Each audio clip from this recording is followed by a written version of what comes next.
दोस्तों, किसी ने बड़े ही कमाल की बात कही है कि हमारे पास भगवान का दिया हुआ, ईश्वर खुदा का दिया हुआ हमारे पास जो होता है उसको पाकर हम खुश नहीं रहते हैं।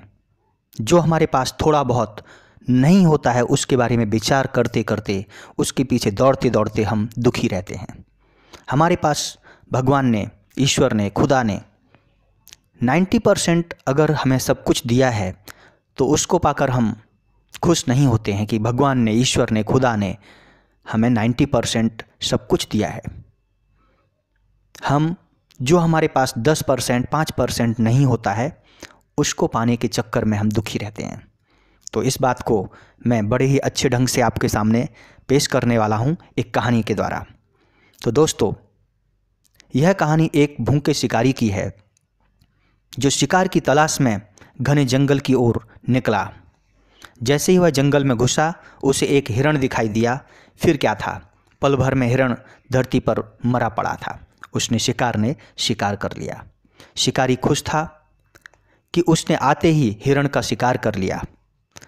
वह मरे हुए हिरण को कंधे पर उठाकर चलने लगा तो उसे एक सूअर नजर आया जंगल में। सूअर को देखते ही लालची शिकारी के मुंह में पानी आ गया। उसने सोचा, हिरण को मैंने मार ही लिया है, फिर क्यों ना लगे हाथ इस सूअर का भी शिकार कर लूं।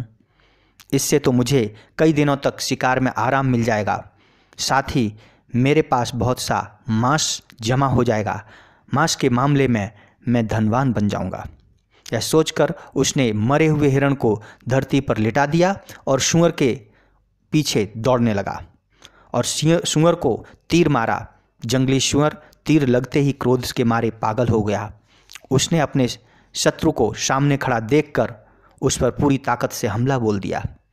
शिकारी का ख्याल था कि सूअर एक ही तीर में धरती पर गिरकर ढेर हो जाएगा, लेकिन उसका यह अंदाजा बिल्कुल गलत निकला। दोस्तों, पल भर में सूअर ने उसे झंझोड़ डाला। शिकारी के पेट में आंतड़ी पूरी बाहर निकाल डाली उसने।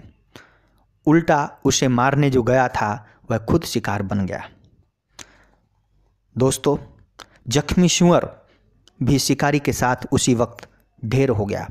दोनों की मौत एक ही साथ एक ही स्थान पर हो गई, लेकिन इन दोनों के बीच आकर एक सांप वैसे ही मारा गया व्यर्थ में। इसी बीच एक गीदड़ टहलता हुआ वहाँ पर निकला। उसने एक साथ चार लाशों को देखा, हिरण, सांप, शिकारी और सूअर। बहुत खुश हुआ। वह बोलता है, वाह वाह, आज तो लगता है जैसे सुबह सुबह किसी भले प्राणी की शक्ल देखी है। जो आते ही चार शिकार खाने का मुझे मिल गया है। रंग बिरंगे भोजन तो उसने पहली बार जीवन में एक साथ इकट्ठे देखे थे। दोस्तों, इस खुशी और गम का नाम ही जिंदगी है, दुनिया है। गीदड़ खुशी के से पागल होकर हिसाब लगा रहा था कि अब इन चारों के मांस में से मैं किस तरह से क्या प्लानिंग करूं। वह बड़े आराम से अपने घर बैठेगा और रोज उसमें से थोड़ा थोड़ा मांस खाकर सो जाया करेगा। जीवन के इसी ताने बाने में खोया गीदड़ अपने भविष्य के हिसाब का सोच रहा था। उसने सोचा, आज तो पहला दिन है, आज इस बढ़िया मांस को खाना क्यों आराम करूं। सोचकर उस लालची गीदड़ ने शिकारी के धनुष के बंधी हुई चमड़े की डोरी पर दांत मारा।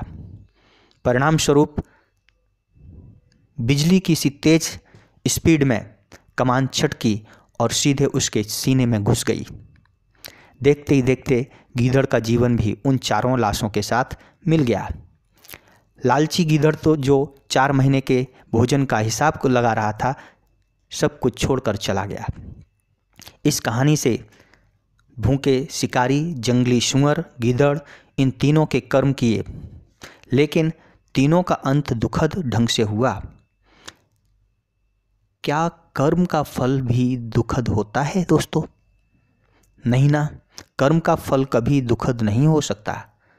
दुखद तो कुकर्म का परिणाम होता है। तीनों ने कर्म के नाम पर षड्यंत्र, लोभ, अनैतिकता तथा कुकर्म के मार्ग का अनुसरण किया। इसलिए उनका परिणाम दुखद हुआ।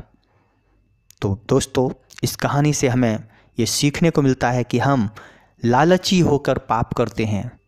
हर लालच पाप का जड़ होता है। हर लालच के कारण ही इंसान पाप करता है। इसलिए दोस्तों, भगवान ने, ईश्वर ने, खुदा ने, गॉड ने जो हमें दिया है वो सोच समझ के दिया है। जितना हमारे पास है वो पर्याप्त है। जो नहीं है उसके पीछे हम दौड़ते हैं, इसलिए हमारा परिणाम इन शिकारियों की तरह होता है। इसी कारण से लोग दुखी रहते हैं। हम फिर से मिलेंगे दोस्तों, अगले एक अच्छी सी शिक्षाप्रद कहानी आपके सामने पेश करेंगे। तब तक के लिए नमस्कार, धन्यवाद दोस्तों।